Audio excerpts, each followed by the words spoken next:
texto que nós temos é Gálatas 3, 26 a 29. Então você que também nos acompanha pelo YouTube, seja bem-vindo e bem-vinda. Gálatas 3, 26 a 29. Estamos tratando a série de sermões Uma Família para Pertencer. E o sermão que dá base à nossa reflexão desta semana é Orfandade Jamais. Gálatas 3, 26 a 29 diz assim: todos vocês são filhos de Deus mediante a fé em Cristo Jesus. Pois os que em Cristo foram batizados, de Cristo se revestiram. Não há judeu, nem grego, nem escravo, nem livre, homem, nem mulher, pois todos são um em Cristo Jesus. E se vocês são de Cristo, são descendência de Abraão e herdeiros segundo a promessa. Esta é a palavra do Senhor, por ela nós damos graças a Deus. Amém.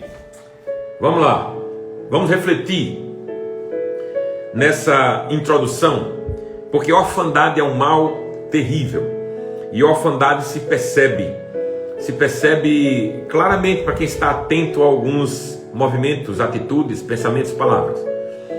A orfandade é mais ou menos assim. Não é orfandade natural. Orfandade natural, o pai se foi, Deus levou, e aí ficou o filho órfão. E já há, agora no dia 25 de maio é o dia mundial da adoção, e certamente dados vão surgir e vão aparecer para nós acerca do número crescente de órfãos no Brasil e no mundo a partir do evento Covid. Então, essa é a orfandade natural. É a pessoa que fica sem o pai e sem a mãe. Mas a pior orfandade é aquela orfandade, falando na questão sociológica, né? A pior orfandade é alguém viver sob o mesmo teto numa casa e ser órfão. Então, os filhos da parábola do filho pródigo eram órfãos. Um foi embora, o outro ficou, era mais órfão ainda. O que ficou se achava um empregado e tratava o pai como patrão. Então, isso é orfandade. É viver sob o mesmo teto, mas não respeitar e nem ter comunhão. E em muitas ocasiões, escute isso, em muitas ocasiões, culpa maior é do pai e da mãe. Culpa maior é dos pais que não sabem tratar os filhos como pais, só sabem tratar os filhos como imperador, como general dentro de casa. Então, esses filhos crescem sem uma noção, uma referência do que é uma paternidade saudável. E aí, quando se chegam para Deus, tem dificuldade de olhar para Deus como pai, porque o referencial de pai que tem é difícil, é complicado. Então, essa orfandade que a gente se refere. Então, na igreja, a gente vê muitos órfãos. E a gente vê órfãos sendo curados dessa orfandade. Porque, escutando a palavra, a Bíblia diz, a fé vem pelo ouvir a palavra de Deus. A gente precisa entender que não há como dissociar a vida com Deus da vida com a igreja. Certo? Não há como dissociar. Bom, eu sei que houve muitos erros nesses 2000 anos de igreja. Eu sei que ela ainda comete erros. Nós somos seres imperfeitos e vamos continuar cometendo. Sempre na busca de acertar, vamos continuar cometendo.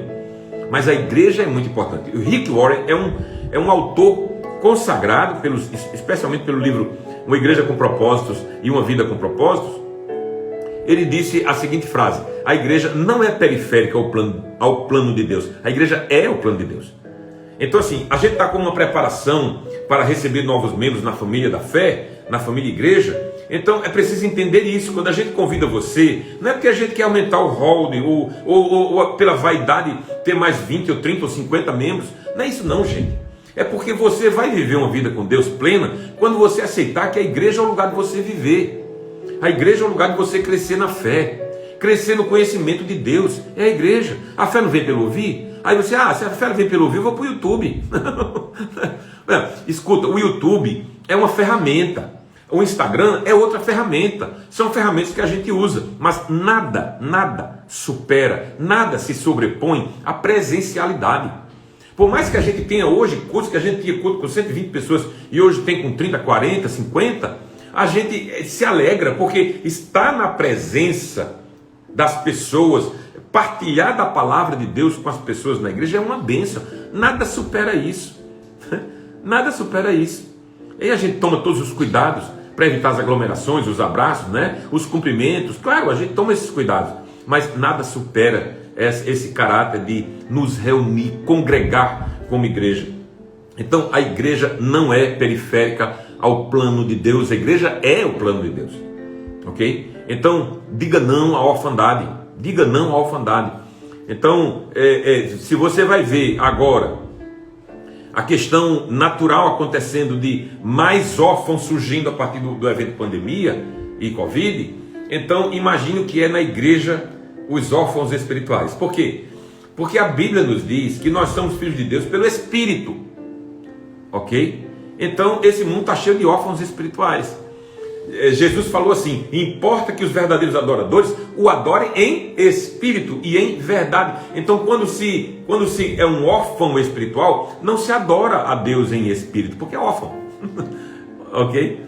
Então precisa acontecer essa transição da vida da orfandade do mundo, da vida da orfandade daquelas pessoas que não conheciam a Cristo e se aproximam da igreja e entram num processo de cura, de transição da orfandade para a paternidade, para a filiação em Deus.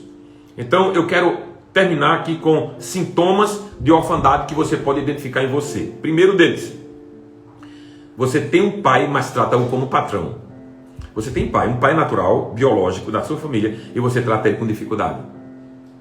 É triste, mas tem muita gente que evita ir para a mesa quando o pai está, né?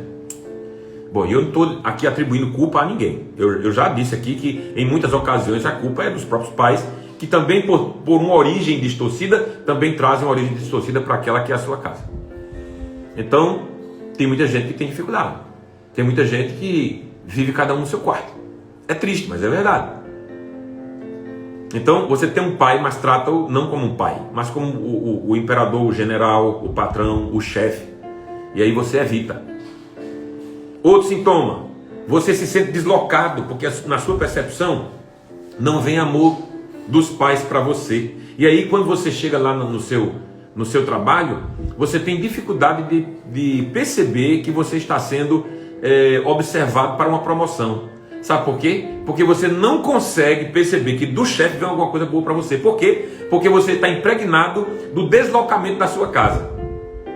E esse deslocamento em casa vai para a rua, vai para a profissão, vai para a vida.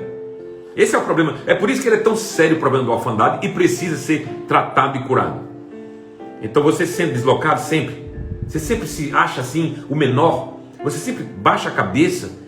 Você sempre se envergonha de alguma coisa. É porque existe um sintoma de orfandade aí.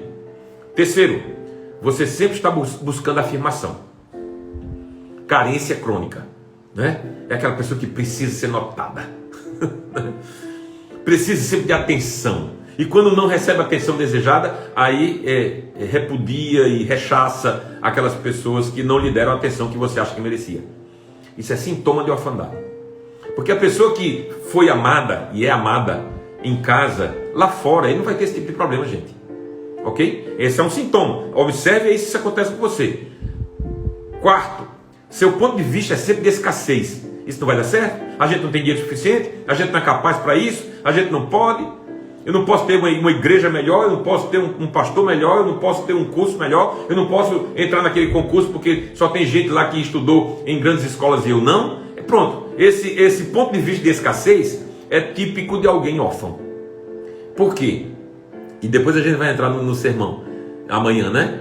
Porque se você é filho de Deus, por que você está com medo? Se você é filho de Deus, por que você está temendo? É porque você não se sente filho. E em não se sentindo filho, você é órfão. E sendo órfão, você tem esse ponto de vista de escassez. Quinto, né? Quinto, você se sente sempre só, mesmo rodeado de multidões. É sintoma de orfandade. Beleza? E tem muita gente assim. Tem muita gente que sempre baixa os olhos quando vê alguém, não é? Tem muita gente que se esquiva de um ajuntamento social, independente do que está acontecendo agora, mas tem muita gente que se esquiva, tem muita gente que tem medo de falar. Por quê? Porque tem sintoma de orfandade. E a gente quer tratar isso. E o melhor lugar de tratar isso é na igreja. Beleza? 8h01. Amanhã a gente está aqui às 7h30 da manhã para começar refletindo sobre afirmar a nossa filiação. E aí, somos filhos de Deus? Essa é a conversa nossa amanhã às 7h30, beleza? Bom, gente, vamos orar? Obrigado, Jesus, pela tua palavra que não volta vazia. Nos abençoa neste dia, para que nós nos revistamos cada vez mais de uma afirmação. Nós somos teus filhos e por sermos teus filhos não somos órfãos. Em nome de Jesus. Então, vem e nos abençoa, para que esse sentimento e essa verdade, ela se impregne em nós de tal forma que nós vivamos livres de qualquer tipo de orfandade. Em nome de Jesus. Que a bênção do Deus Todo-Poderoso, o Pai, o Filho e o Espírito Santo repouse sobre cada um de nós aqui, sobre toda a igreja de Deus, espalhada pela terra agora e para sempre. Amém. Queridos irmãos, hoje, células espalhadas em toda a cidade, especialmente o dia de hoje é o que mais nós temos a célula, e semana segue com uma programação intensa. Amanhã nós temos Homens de Valor, e eu estarei lá pregando para os Homens de Valor, presencial e online. Então, fique atento à programação da igreja. 7h30 da manhã, a gente estará aqui para dar continuidade à nossa reflexão da semana. Beijo no coração, Deus te abençoe, na paz de Jesus.